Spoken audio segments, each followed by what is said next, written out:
ಕಂದಾಯ ಇಲಾಖೆಯಲ್ಲಿ ಭಾರಿ ವರ್ಗಾವಣೆ ದಂಧೆ ನಡೀತಾ ಇದೆಯಾ? ಪವರ್ ಟಿವಿಗೆ ಈ ಬಗ್ಗೆ ಉನ್ನತ ಮೂಲಗಳಿಂದ ಮಾಹಿತಿ ಸಿಕ್ಕಿದೆ. ಐಟಿ ಸಿಟಿಯಲ್ಲಿ ಯಾವ ಕಂದಾಯ ಪ್ರದೇಶಕ್ಕೆ ಯಾರು, ಹಾಗೆ ಯಾರ ಜಾಗಕ್ಕೆ ಯಾರು ಈ ರೀತಿಯ ವರ್ಗಾವಣೆ ದಂಧೆ ನಡೀತಾ ಇದೆ ಅನ್ನುವಂತಹ ಮಾಹಿತಿ ಉನ್ನತ ಮೂಲಗಳಿಂದ ಪವರ್ ಟಿವಿಗೆ ಲಭ್ಯವಾಗಿದೆ. ಯಾವ ಕಂದಾಯ ಪ್ರದೇಶಕ್ಕೆ ಯಾರು, ಹಾಗೆ ಯಾರ ಜಾಗಕ್ಕೆ ಯಾರು ವರ್ಗಾವಣೆ ಆಗಬೇಕು, ಈ ಲಿಸ್ಟ್ ರೆಡಿ ಆಗಿದೆ. ಬೆಂಗಳೂರಿನ ಆಯಾಕಟ್ಟಿನ ಜಾಗಕ್ಕೆ ಟ್ರಾನ್ಸ್ಫರ್ ಮೂಲಗಳ ಮಾಹಿತಿ ಸಿಕ್ಕಿರುವಂಥದ್ದು. ಐಟಿ ಸಿಟಿಯಲ್ಲಿ ವರ್ಗಾವಣೆ ದಂಧೆ ನಡೀತಾ ಇದೆ ಅನ್ನುವಂತಹ ಮಾಹಿತಿ. ಕಂದಾಯ ಇಲಾಖೆಯಲ್ಲಿನ ವರ್ಗಾವಣೆ ಆದಾಯದ ರೂವಾರಿ ಯಾರು?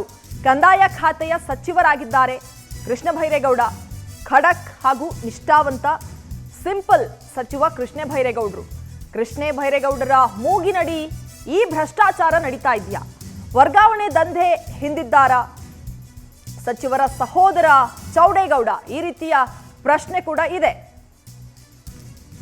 ಇನ್ನು ವರ್ಗಾವಣೆ ಲಿಸ್ಟ್ ರೆಡಿ ಮಾಡಿ ಕಲೆಕ್ಷನ್ಗೆ 2 ಸಿಂಡಿಕೇಟ್, 2 ಪ್ರತ್ಯೇಕ ತಂಡವನ್ನ ಕೂಡ ರಚನೆ ಮಾಡಲಾಗಿದೆ. ವರ್ಗಾವಣೆ ದಂಧೆಯ ಕಲೆಕ್ಷನ್ಗೋಸ್ಕರ ಈ ರೀತಿಯ ಹಲವು ಅನುಮಾನಗಳು ಮೂಡ್ತಾ ಇದೆ. ಸಿಂಡಿಕೇಟ್ 1ರಲ್ಲಿ ಶಂಕರೇಗೌಡ ಮತ್ತು ಶಾಂತಮೂರ್ತಿ, ಸಿಂಡಿಕೇಟ್ 2ರಲ್ಲಿ ಭಾರತಿ ಹಾಗೂ ಸತೀಶ್, ಪ್ರಭಾಕರ್, ಸಿಜೆ ಹಾಗೂ ರವಿಕುಮಾರ್ 2 ತಂಡ ರಚಿಸಿಕೊಂಡು ಆಯಾಕಟ್ಟಿನ ಸ್ಥಳಗಳಿಗೆ ವರ್ಗಾವಣೆ ಮಾಡುವಂತಹ ಕೆಲಸಗಳು ನಡೀತಾ ಇದೆ. ಲಕ್ಷ ಲಕ್ಷ ಕಲೆಕ್ಷನ್, ಕಮಿಷನ್ ವರ್ಗಾವಣೆ ಹಿಂದಿದ್ದಾರ ಸಚಿವರ ಸಹೋದರ, ಈ ರೀತಿಯ ಅನುಮಾನಗಳು ಮೂಡ್ತಾ ಇದೆ. ಇವತ್ತೇ ಈ ವರ್ಗಾವಣೆ ಆದೇಶಕ್ಕೆ ಸಹಿ ಬೀಳುವಂತಹ ಸಾಧ್ಯತೆ ಕೂಡ ಇದೆ. ಬಹಳ ಪ್ರಾಮಾಣಿಕ ಸಚಿವರು ಕೃಷ್ಣ ಭೈರೇಗೌಡರು, ಆದರೆ ಇವರ ಮೂಗಿನಡಿ ಅವರ ಸಹೋದರ ಈ ರೀತಿಯ ಕೆಲಸಕ್ಕೆ ಕೈ ಹಾಕಿದ್ದಾರಾ ಅನ್ನುವಂತಹ ಅನುಮಾನಗಳು ವ್ಯಕ್ತವಾಗ್ತಾ ಇದೆ. ಗಮನಿಸ್ತಾ ಇದ್ದೀವಿ, 2 ತಂಡಗಳನ್ನ ಮಾಡಿಕೊಂಡು ಇಲ್ಲಿ ವರ್ಗಾವಣೆ ದಂಧೆಯಲ್ಲಿ ತೊಡಗಿ ಲಕ್ಷ ಲಕ್ಷ ಹಣವನ್ನ ಲೂಟಿ ಮಾಡ್ತಾ ಇದ್ದಾರೆ. ಈಗ ನಾವು ದೃಶ್ಯದಲ್ಲಿ ತೋರಿಸ್ತಾ ಇರುವಂತಹ ವ್ಯಕ್ತಿ ಶಂಕರೇಗೌಡ ಹಾಗೂ ಶಾಂತಮೂರ್ತಿ ಅನ್ನುವಂತಹ ವ್ಯಕ್ತಿ. 2 ತಂಡಗಳನ್ನ ರಚಿಸಿಕೊಂಡು ಇವರು ಹಣ ಲೂಟಿ ಮಾಡ್ತಾ ಇದ್ದಾರೆ ವರ್ಗಾವಣೆ ಹೆಸರಲ್ಲಿ ಅನ್ನುವಂತಹ ಅನುಮಾನಗಳು ವ್ಯಕ್ತವಾಗ್ತಾ ಇದೆ. ಪವರ್ ಟಿವಿಗೆ ಈ ಬಗ್ಗೆ ಉನ್ನತ ಮೂಲಗಳಿಂದ ಮಾಹಿತಿ ಲಭ್ಯವಾಗಿದೆ.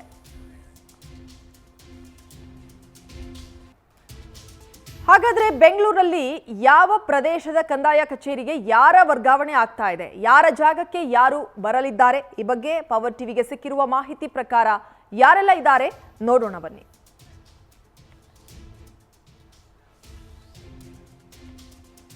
ಬ್ಯಾಟ್ರಾಯನ್ಪುರಕ್ಕೆ ರವಿಕುಮಾರ್ ಅವರ ಜಾಗಕ್ಕೆ ಹರಿಣಿ ಅವರನ್ನ ವರ್ಗಾವಣೆ ಮಾಡುವಂತಹ ಒಂದು ಪ್ರಯತ್ನಕ್ಕೆ ಮುಂದಾಗಿದ್ದಾರೆ. ಈ ಲಿಸ್ಟ್ ಕೂಡ ರೆಡಿ ಆಗಿದೆ ಅನ್ನುವಂಥದ್ದು. ಇನ್ನು ಬಾಣಸವಾಡಿಗೆ ಕೃಷ್ಣಾ ನಾಯಕ್ ನಿವೃತ್ತಿಯಾಗುವ ಜಾಗಕ್ಕೆ ಶಾಂತಮೂರ್ತಿ ಅವರ ಹೆಸರನ್ನ ಫೈನಲ್ ಮಾಡಲಾಗಿದೆ.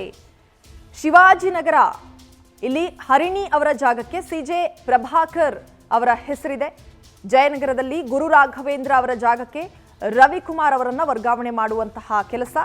ಹಲಸೂರು ಪ್ರಭಾವತಿ ಅವರ ಜಾಗಕ್ಕೆ ಅನಿತಾ, ಗಂಗಾನಗರದಲ್ಲಿ ಶಾಂತಮೂರ್ತಿ ಅವರ ಜಾಗಕ್ಕೆ ಮಂಜುನಾಥ್ ಅವರನ್ನ ವರ್ಗಾವಣೆ ಮಾಡಲಾಗುತ್ತೆ. ಗಾಂಧಿನಗರ ಇಲ್ಲಿ ಶಶಿಕಲಾ ಅವರ ಜಾಗಕ್ಕೆ ರಮ್ಯಾ ಅವರ ಹೆಸರನ್ನ ಫೈನಲ್ ಮಾಡಿದ್ದಾರೆ. ಇಂದಿರಾನಗರದಲ್ಲಿ ಸಿಜೆ ಪ್ರಭಾಕರ್ ಹಾಗೂ ವಿಶ್ವನಾಥ್ ಅವರ ಜಾಗಕ್ಕೆ ಗಿರೀಶ್ ಚಂದ್ರ ಹಾಗೂ ಸ್ವರ್ಣಲತಾ ಅವರ ಹೆಸರನ್ನ ರೆಡಿ ಮಾಡಿದ್ದಾರೆ. ನೆಲಮಂಗಲದಲ್ಲಿ ಅಂಬಿಕಾ ಹಾಗೂ ಸತೀಶ್ ಅವರ ಜಾಗಕ್ಕೆ ನಾಗೇಂದ್ರ ಮತ್ತು ಗಿರೀಶ್ ಅವರ ಹೆಸರು ಫೈನಲ್ ಮಾಡಿದ್ದಾರೆ. ಸಂತೋಷ್ ಕಟ್ಟಿಮನಿ ಅವರ ಜಾಗಕ್ಕೆ ಶಂಕರಮೂರ್ತಿ ಅವರನ್ನ ವರ್ಗಾವಣೆ ಮಾಡೋದಕ್ಕೆ ರೆಡಿಯಾಗಿದ್ದಾರೆ.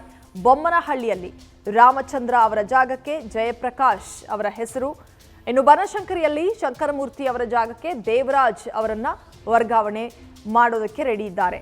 ಬಸವನಗುಡಿಗೆ ರಾಮದಾಸೇಗೌಡರನ್ನ ವರ್ಗಾವಣೆ ಮಾಡಲಿದ್ದಾರೆ. ಅತ್ತಿಬೆಲೆಯಲ್ಲಿ ರಾಮದಾಸೇಗೌಡ ಅವರ ಜಾಗಕ್ಕೆ ಸತೀಶ್ ಅವರ ಹೆಸರು. ಹೆಸರಘಟ್ಟ ಇಲ್ಲಿ ಮಂಜುನಾಥ್ ಅವರ ಜಾಗಕ್ಕೆ ಭಾಸ್ಕರ್ ಚೌರ ಅವರ ಹೆಸರು ಕೇಳಿ ಬರ್ತಾ ಇದೆ. ದೇವನಹಳ್ಳಿಯಲ್ಲಿ ರವೀಂದ್ರಗೌಡ ಹಾಗೂ ಸುರೇಶ್ ಹಿಂದಿಗುಂದಿ ಜಾಗಕ್ಕೆ ಸತೀಶ್ ಇವರ ಹೆಸರನ್ನ ಲಿಸ್ಟ್ನಲ್ಲಿ ಹಾಕಿದ್ದಾರೆ. ಈ ಬಗ್ಗೆ ಉನ್ನತ ಮೂಲಗಳಿಂದ ಪವರ್ ಟಿವಿಗೆ ಮಾಹಿತಿ ಲಭ್ಯ ಆಗಿರೋದು.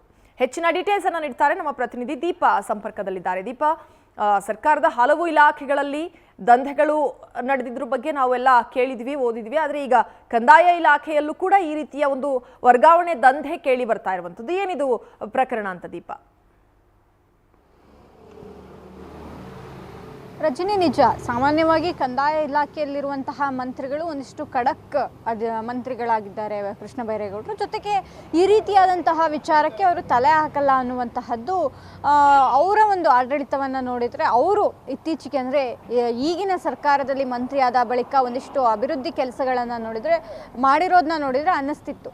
ಆದರೆ ಇದೀಗ ಅವರ ಇಲಾಖೆಯಲ್ಲಿಯೇ ಈ ರೀತಿಯಾದಂತಹ ಬೃಹತ್ ವರ್ಗಾವಣೆ ಒಂದು ನಡೀತಾ ಇರುವಂತಹದ್ದು, ಇವತ್ತು ಅಧಿಕೃತವಾಗಿ ಆದೇಶ ಆಗುತ್ತೆ ಅನ್ನುವಂತಹದ್ದು, ಜೊತೆಗೆ ಆಯಕಟ್ಟಿನ ಪ್ರದೇಶಗಳಿಗೆ ಬೇಕಾದವ್ರನ್ನ ತಂದು ಕೂರಿಸ್ತಾ ಇದ್ದಾರೆ ಅನ್ನುವಂತಹದ್ದು ಹಲವು ಅನುಮಾನಗಳಿಗೆ ಕಾರಣ ಆಗ್ತಿದೆ.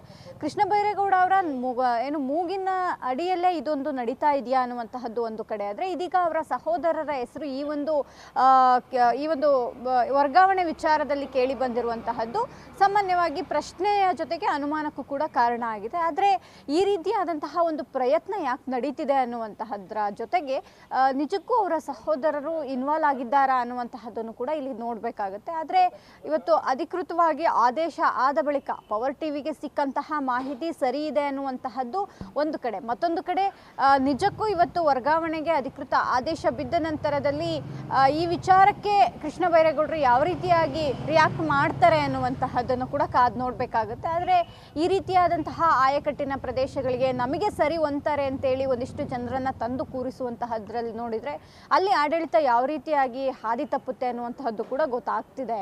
Rajani, okay, thank you Deepa ಮಾಹಿತಿಗೆ.